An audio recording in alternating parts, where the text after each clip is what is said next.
Hi hello welcome to Swarnateja YouTube channel. First time video చూస్తున్న వాళ్ళు subscribe చేయండి. ఈరోజైతే నత్తలు శనగపప్పు కూర ఎలా వండాలో మీకు చూపిస్తాను.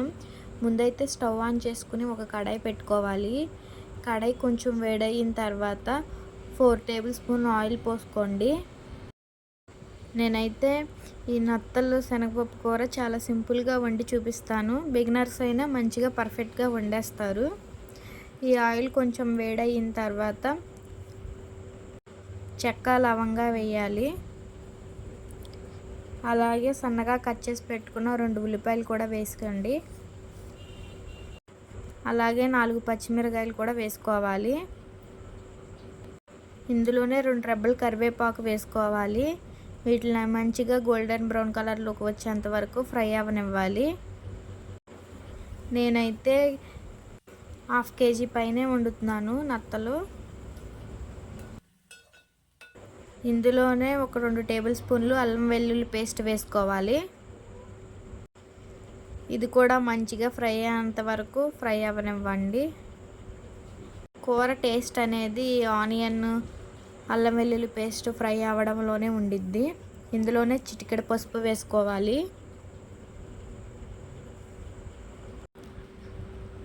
ఇందులోనే ఒక పెద్ద టమాటా చిన్న చిన్న ముక్కలుగా కోసి వేసుకోవాలి.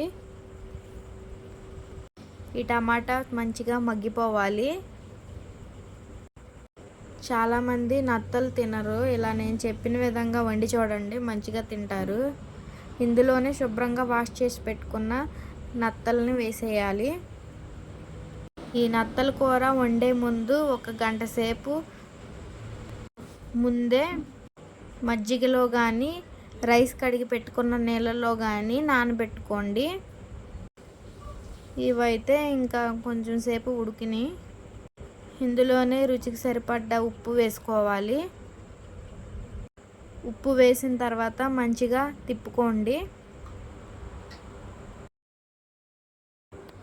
ఇప్పుడైతే ఒక రోట్లో వేపిన శనగపప్పుని ఒక గుప్పుడు వేసుకోండి.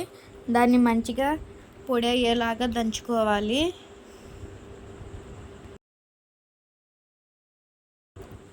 ఇక్కడైతే నాకు పౌడర్ అయిపోయింది. మీరు మిక్సీ అన్నా వేసుకోవచ్చు.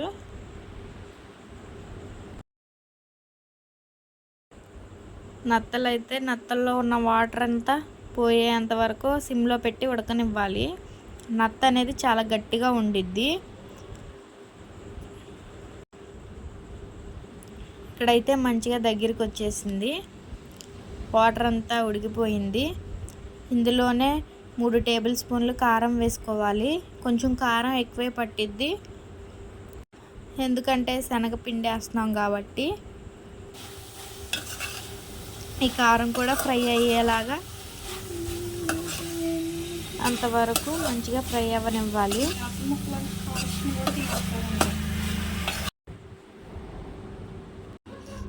ఇక్కడైతే మంచిగా కారంలో కూడా ఫ్రై అయిపోయినాయి నత్తలు. ఇప్పుడు రుబ్బు పెట్టుకున్న వేపిన శనగపప్పు పౌడర్ అందులో వేసేయాలి. ఈ నత్తల కూరలో కొద్దిసేపు వేపిన శనగపప్పు ఫ్రై అవ్వనివ్వండి. పచ్చివాసన పోయేంత వరకు ఫ్రై అవ్వనివ్వాలి. ఫ్రై అయిన తర్వాత ఇందులో 1 గ్లాస్ వాటర్ పోయాలి. ఇప్పుడైతే కూరని మంచిగా సిమ్లో పెట్టి ఉడకనివ్వాలి. నత్తలు అనేది మనం ఎంత ఉడికిచ్చినా గట్టిగానే ఉంటాయి. ఇలాంటి న్యాచురల్గా దొరికేవి ఖచ్చితంగా మనం తినాలి, ఎందుకంటే అన్నీ అలా చేయలేం కాబట్టి. కూర అయితే మంచిగా దగ్గరికి వచ్చేసింది. ఇందులోనే ధనియాల పొడి, కొద్దిగా జీలకర్ర పౌడరు, అలానే గరం మసాలా వేసుకోవాలి. ఇవన్నీ వేసుకున్న తర్వాత ఒకసారి తిప్పుకోండి గరిటెతో.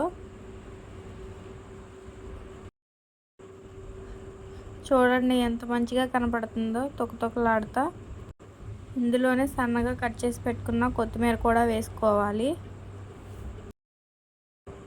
అంతేనండి, సింపుల్ అండ్ టేస్టీ నత్తల్ శనగపప్పు కూర రెడీ. మీరు కూడా మీ ఇంట్లో ట్రై చేసి కామెంట్స్ చేయండి ఎలా వచ్చిందో. ఇంకా నేను ఏమేమి రెసిపీస్ చేయాలో కూడా కామెంట్ చేయండి. వీడియో నచ్చినట్లయితే like, share, subscribe my YouTube channel Swarnateja. Watching next video.